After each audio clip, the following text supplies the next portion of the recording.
C'est le jour J. Emmanuel Macron doit officialiser ce lundi 10 février dans la soirée le nom de celui qu'il veut voir prendre la tête du Conseil constitutionnel. Son président actuel, Laurent Fabius, doit quitter ses fonctions après un mandat de 9 ans, comme le stipulent les règles de l'institution. Il ne fait guère de doute que le président de la République annoncera, sauf surprise, le nom de Richard Ferrand.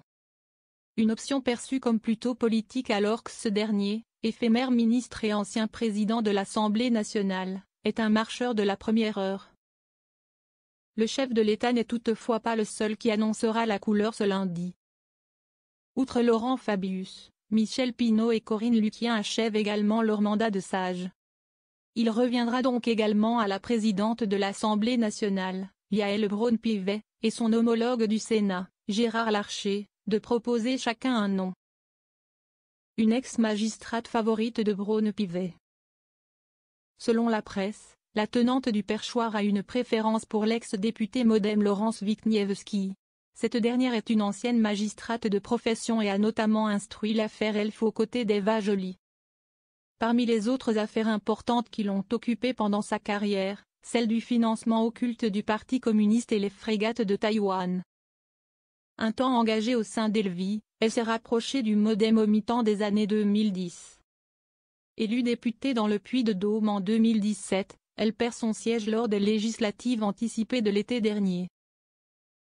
La personne désignée par la présidente de l'Assemblée nationale devra être auditionnée le 19 février prochain par la commission des lois du Palais Bourbon avant de prendre ses quartiers, éventuellement, rue de Montpensier. Le candidat proposé par Gérard Larcher passera lui en revanche sous les projecteurs de la même commission mais au Sénat. Leur candidature devra dans tous les cas être approuvée par les commissionnaires. Un sénateur LR pour Gérard Larcher? Selon l'AFP Libération, le président de la Chambre haute voudrait proposer le nom de Philippe Bas, actuel sénateur LR de la Manche. Il est surtout connu du grand public pour avoir dirigé les auditions de la commission des lois du Sénat dans l'affaire Alexandre Benalla. Un rôle dans lequel il a fait preuve d'une certaine main de fer. De quoi agacer l'ancien collaborateur de l'Élysée au cœur de l'affaire, qui lui avait d'ailleurs présenté ses excuses après l'avoir qualifié de petit marquis. Philippe Bas a également occupé les fonctions de secrétaire général de l'Élysée sous Jacques Chirac et ministre dans le gouvernement de Dominique de Villepin.